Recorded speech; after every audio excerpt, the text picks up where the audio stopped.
Olá, bem-vindo. Eu sou a Abigail e convido-te a ficar connosco para esta celebração.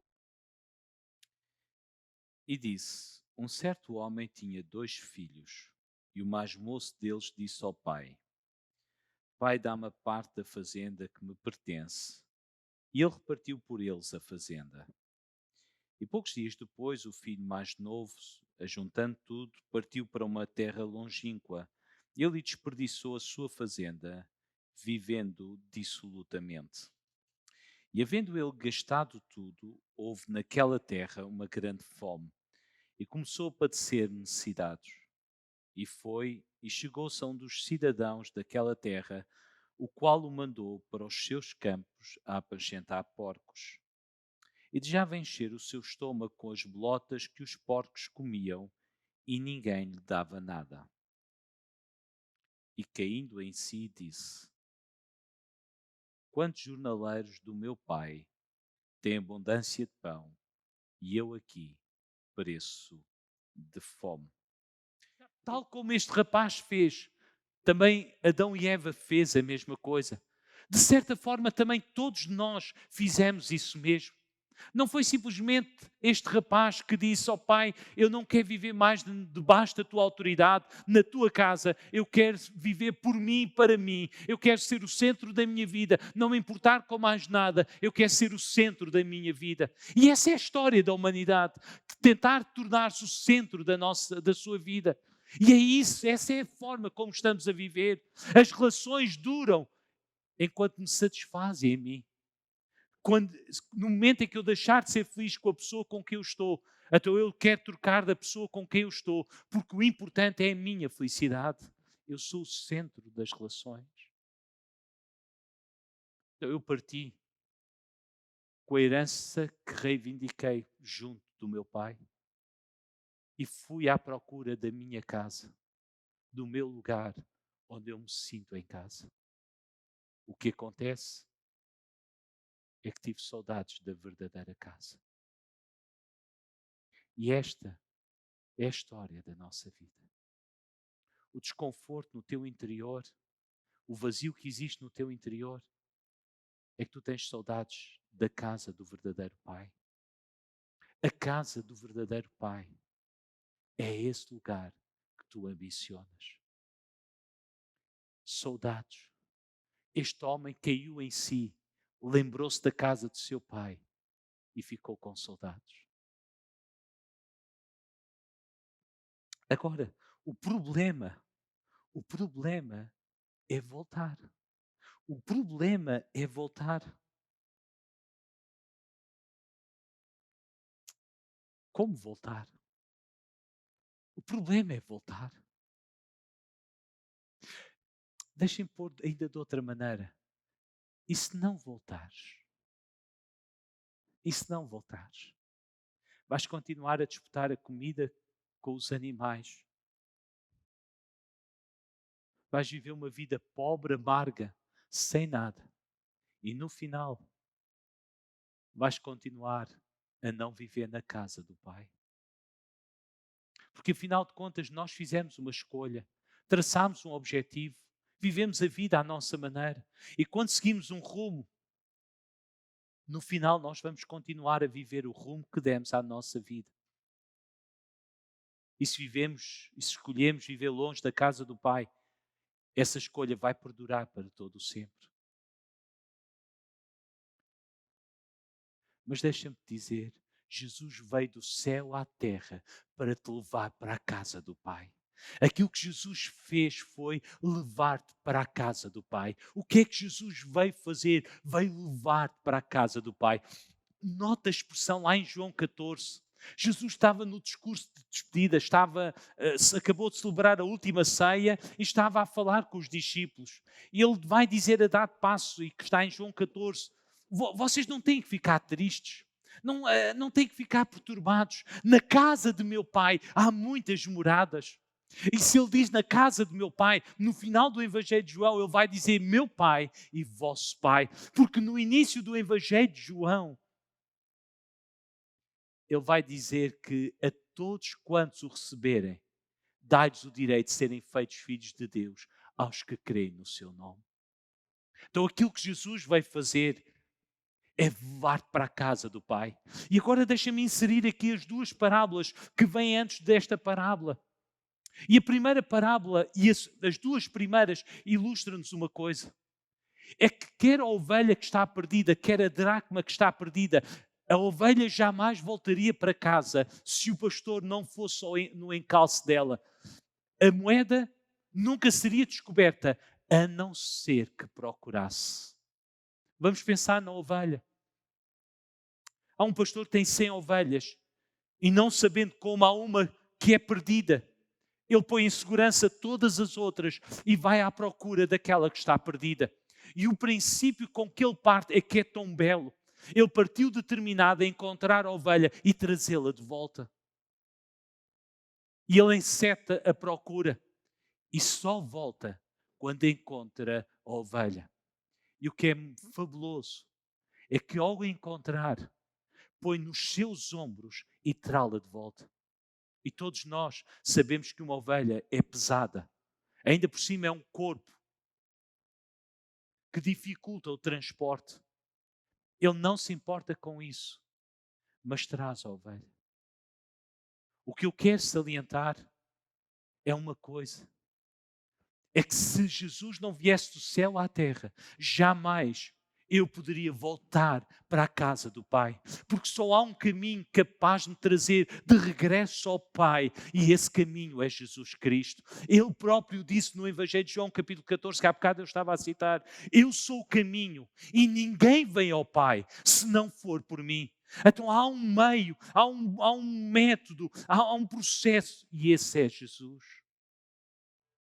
Então o que eu preciso de compreender é que este desconforto que eu tenho nesta vida, eu não estou a pregar porque aproveitando a pandemia, eu não estou a querer pregar por causa de uma questão pandémica, é maior e mais do que isso, porque afinal de contas a pandemia só veio trazer ao de cima aquilo que sempre esteve presente na vida de cada homem e de cada mulher. Simplesmente o temos obrigado a parar, a abrandar a nossa vida e ficarmos mais em silêncio. Trouxe isso ao de cima. Agora Jesus, Ele procura-te. Ele procura-te. A mulher que perdeu a dracma, a moeda, varreu toda a casa até encontrá-la. Há uma busca que é encetada para procurá-la e tê-la de novo.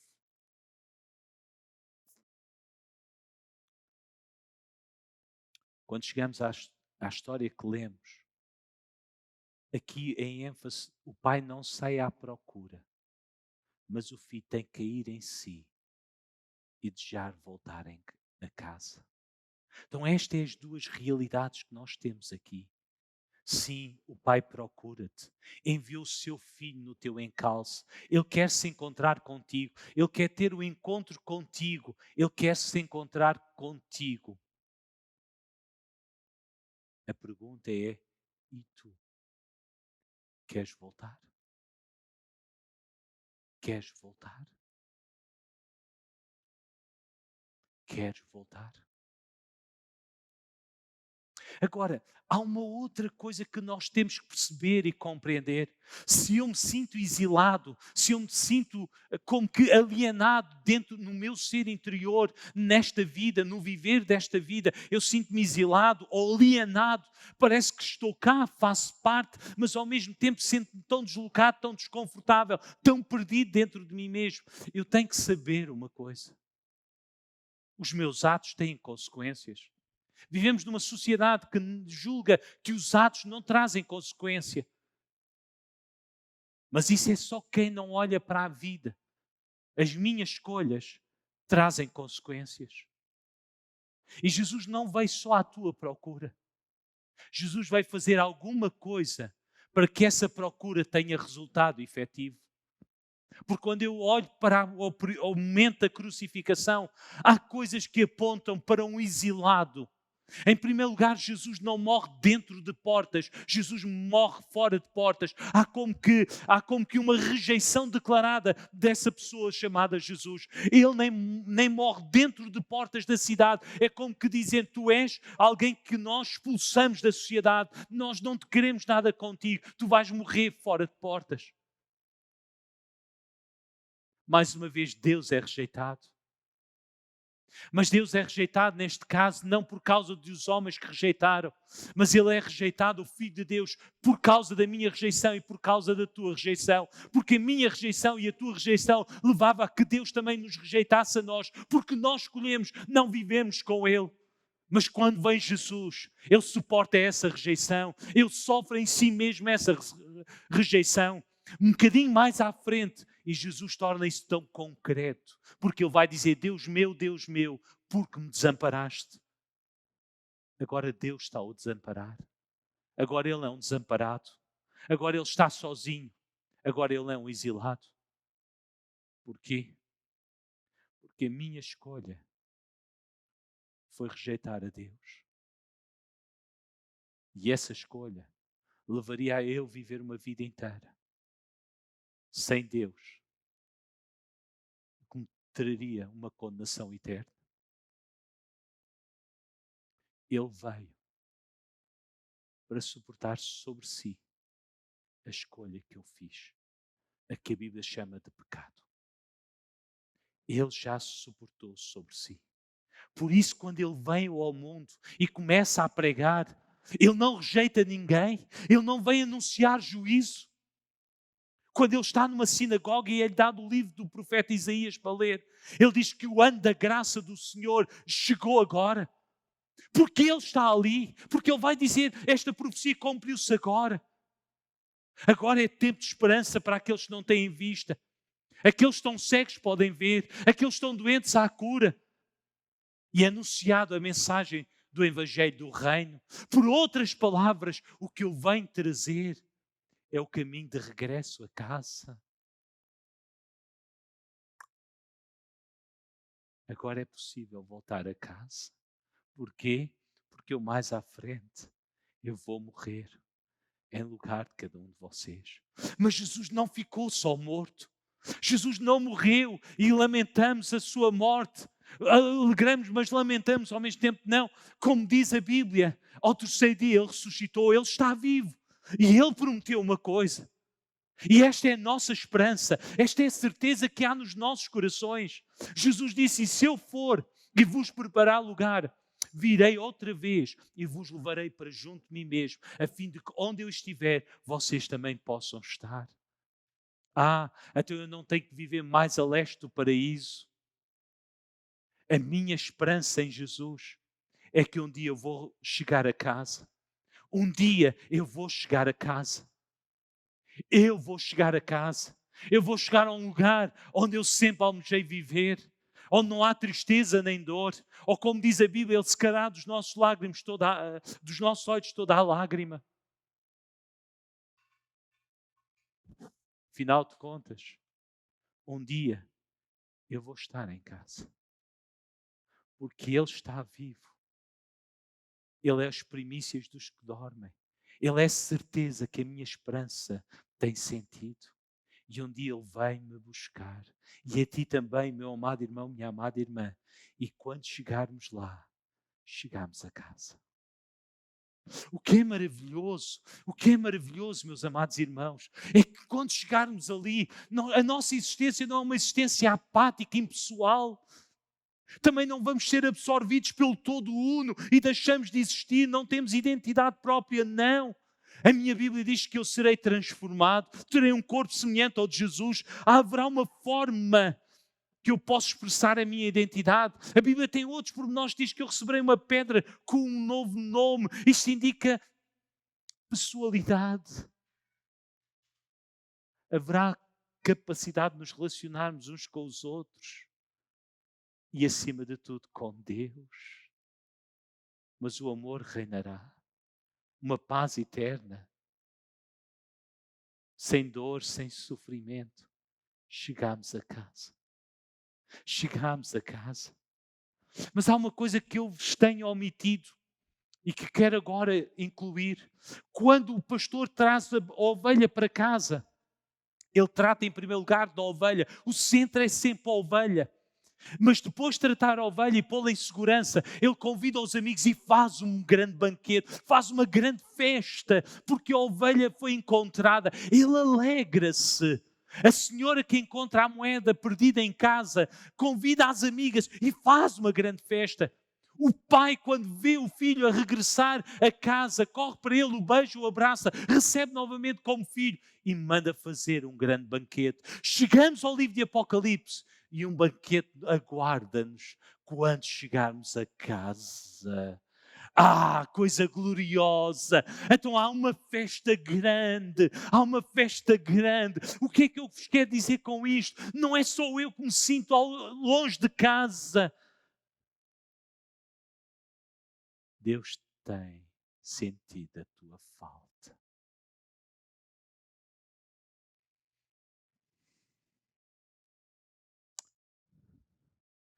Sabem uma coisa? Quando nós perdemos alguma coisa valiosa para nós, e não estou valiosa dinheiro, mas valiosa sentimentalmente, e damos-la como perdida, e assim sem mais, nós voltamos a encontrar, a alegria é maior do que quando recebemos isso pela primeira vez. E é isso que nestas 3 histórias está caracterizado. O pastor perdeu a ovelha e achou que tinha perdido definitivamente. Embora ele foi procurar, a perspectiva que está ali é que era possível não encontrar, assim como a moeda, assim como o filho, porque o pai vai dizer: este meu filho estava morto e reviveu, tinha-se perdido e foi achado, isto é, eu dei-o já como perdido, possivelmente não voltaria a ter, e agora eu tenho de volta. Estão a ver as coisas da parte de Deus. Tu sentes saudades de casa, mas Deus, o Pai, sente saudades tuas. Nesta tarde, eu quero-te fazer um desafio. Não vivas a leste do paraíso, longe do paraíso, como que exilado nesta vida, desajustado ou desajustada. Hoje, podes voltar para a casa do Pai. Aleluia! E quero dizer, o Pai tem saudades. O Pai tem saudades. O Pai quer-te regresso. O Pai quer-te volta. Se nesta tarde tu quiseres voltar. Vamos tudo nas tuas mãos, Deus. Estamos gratos a ti, Deus. Por tudo, Deus. Tu és bom, Deus. Nós entregamos o nosso coração a ti, Deus. Depositamos a nossa confiança em ti, Deus. Porque tu és tudo para nós.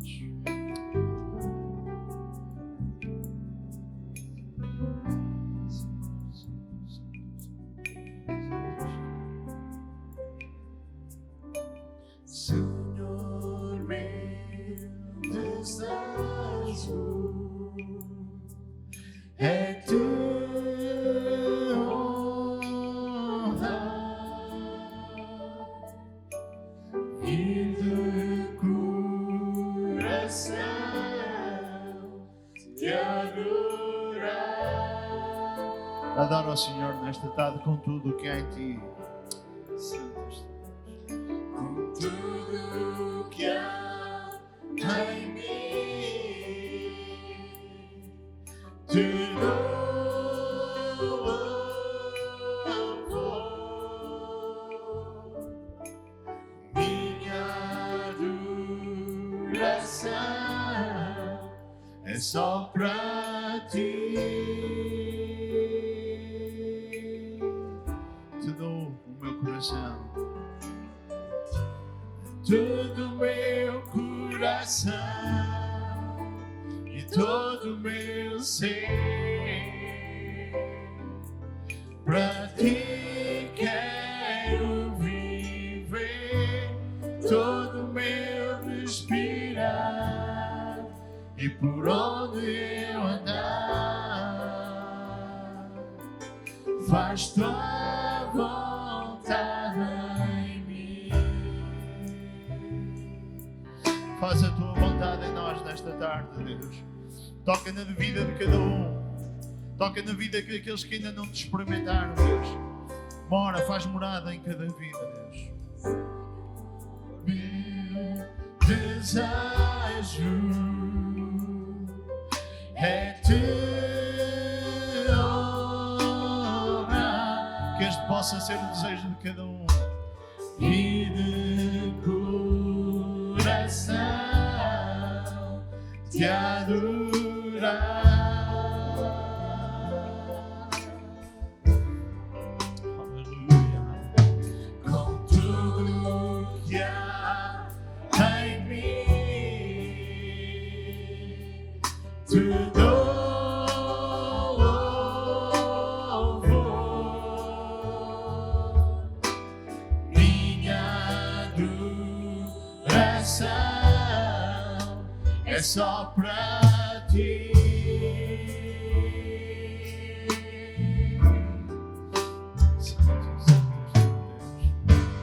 Todo meu coração e todo meu ser,